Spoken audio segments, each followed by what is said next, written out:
Breaking news చూస్తున్నాం. తెలంగాణలో MLC ఎన్నికల సందడి షురూ కానుంది. ఎమ్మెల్యే కోటాలోని 2 స్థానాల ఎమ్మెల్సీ ఎన్నికకు ఇవాళ నోటిఫికేషన్ విడుదల చేయనుంది కేంద్ర ఎన్నికల సంఘం. పాడి కౌశిక్ రెడ్డి, కడియం శ్రీహరి రాజీనామా చేయడంతో ఈ స్థానాలకు ఉప ఎన్నిక జరగనుంది. ఈ స్థానాల పదవీ కాలం 2027 నవంబర్ వరకు ఉంది. అయితే ఇప్పటికే 2 స్థానాలకు ఎన్నికల సంఘం షెడ్యూల్ ప్రకటించింది. రెండింటికి విడివిడిగా ఉప ఎన్నికలు నిర్వహించనున్నట్లు వెల్లడించింది. ఇందుకు గాను ఈ నెల 11వ తేదీ నుంచి నామినేషన్ల కానుండగా 18వ తేదీ సాయంత్రానికి ముగియనుంది. ఆ మరుసటి రోజు 19వ తేదీన నామినేషన్ల పరిశీలన జరగనుంది. ఇక 22వ తేదీతో నామినేషన్ల ఉపసంహరణ గడువు ముగియనుంది. 29వ తేదీన పోలింగ్, అదే రోజు సాయంత్రం కౌంటింగ్ జరగనుంది.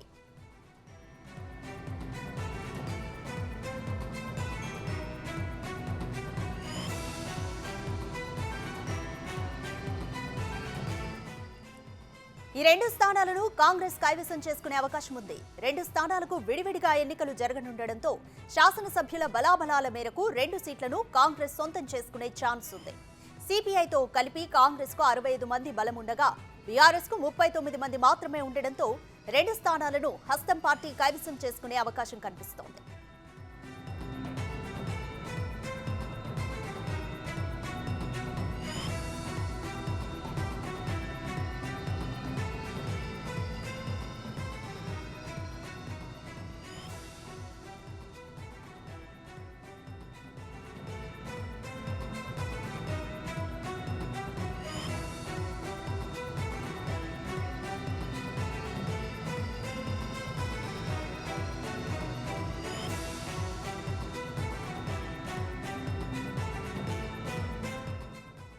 తెలంగాణలో ఎమ్మెల్సీ ఎన్నికల సందడి షురూ కానుంది. ఎమ్మెల్యే కోటాలోని 2 స్థానాల ఎమ్మెల్సీ ఎన్నికకు ఇవాళ నోటిఫికేషన్ విడుదల చేయనుంది కేంద్ర ఎన్నికల సంఘం. పాడి కౌశిక్ రెడ్డి, కడియం శ్రీహరి రాజీనామా చేయడంతో ఈ స్థానాలకు ఉప ఎన్నిక జరగనుంది. ఈ స్థానాల పదవీ కాలం 2027 నవంబర్ వరకు ఉంది. అయితే ఇప్పటికే ఈ 2 స్థానాలకు ఎన్నికల సంఘం షెడ్యూల్ ప్రకటించింది. రెండింటికి విడివిడిగా ఉప ఎన్నికలు నిర్వహించనున్నట్లు వెల్లడించింది. ఇందుకు గాను ఈ నెల 11వ తేదీ నుంచి నామినేషన్ల ప్రక్రియ ప్రారంభం కానుండగా 18వ తేదీ సాయంత్రానికి ముగియనుంది. ఇక మరుసటి రోజు 19వ తేదీన నామినేషన్ల పరిశీలన జరగనుంది. 22వ తేదీతో నామినేషన్ల ఉపసంహరణ గడువు ముగియనుంది. ఇక 29వ తేదీన పోలింగ్, అదే రోజు సాయంత్రం కౌంటింగ్ జరగనుంది.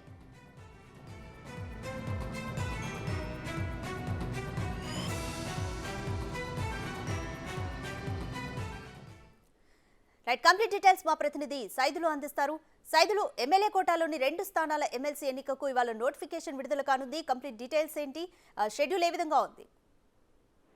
రాధిక, ఈరోజు ఎమ్మెల్యే కోటాలోని ఉన్నటువంటి ఎమ్మెల్సీ ఎన్నికలకు సంబంధించిన నోటిఫికేషన్ అయితే ఈ రోజు వెలువడనుంది. అయితే ఇద్దరు ఎమ్మెల్సీలు అయినటువంటి ఒకరు ఆ ఎమ్మెల్యే కోటాలో ఎన్నికైనటువంటి గత బీఆర్ఎస్ ప్రభుత్వంలో పాడి కౌశిక్ రెడ్డి, అదేవిధంగా ఇప్పుడు స్టేషన్ గన్పూర్ ఎమ్మెల్యేగా గెలిచినటువంటి కడియం శ్రీహరి, వీళ్ళిద్దరు కూడా, అంటే పాడి కౌశిక్ రెడ్డి హుజురాబాద్ నుంచి గెలిచారు, అదేవిధంగా కడియం శ్రీహరి స్టేషన్ గన్పూర్ నుంచి గెలిచారు. సో ఇద్దరు ఎమ్మెల్యేగా ప్రమాణ స్వీకారం చేసిన తర్వాత ఆ ఎమ్మెల్యే కోటాలో ఎన్నికైనటువంటి ఎమ్మెల్సీ పదవులకు వీళ్ళు రాజీనామా చేశారు. ఆ పదవీ కాలం వచ్చేసి మనకి 2027 నవంబర్ 30 వరకు కూడా ఆ పదవీ కాలం ఉన్న నేపథ్యంలో సో వెంటనే కూడా ఉప ఎన్నిక కూడా ఎన్నికల కమిషన్ తీసుకుంది. సో ఆ ఎన్నికల కమిషన్ కూడా ఈ రోజు 11 అంటే ఈ రోజు మధ్యాహ్నం లేదా సాయంత్రము ప్రకటన వెలువడే అవకాశం అయితే స్పష్టంగా కనిపిస్తుంది. సో వాస్తవంగా చెప్పాలంటే వాళ్ళకు ఉన్నటువంటి బీఆర్ఎస్ ప్రభుత్వానికి ఉన్నటువంటి 39 మంది ఎమ్మెల్యేలకు సంబంధించి ఖచ్చితంగా ఎమ్మెల్యే కోటలో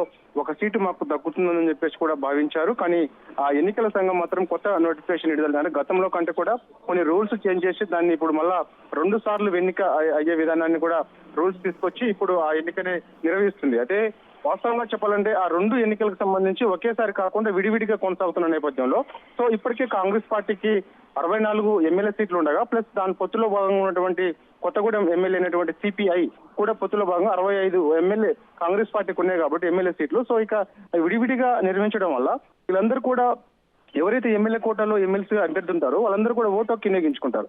సో ఇప్పుడు వాళ్ళు 39 ఎమ్మెల్యేలు ఉన్నా కూడా ప్లస్ ఎంఏఎం 7 ఎమ్మెల్యేలు ఉన్నా కూడా బీజేపీ 8 మంది ఉన్నా కూడా సో ఇప్పుడు వాళ్ళకి 65 కంటే కూడా తక్కువనే ఉన్న నేపథ్యంలో ఖచ్చితంగా కాంగ్రెస్ పార్టీ ఆ ఎమ్మెల్యే కోటాలో ఉన్నటువంటి ఎమ్మెల్సీ సీట్ ను కైవసం చేసుకునే అవకాశం ఉంది.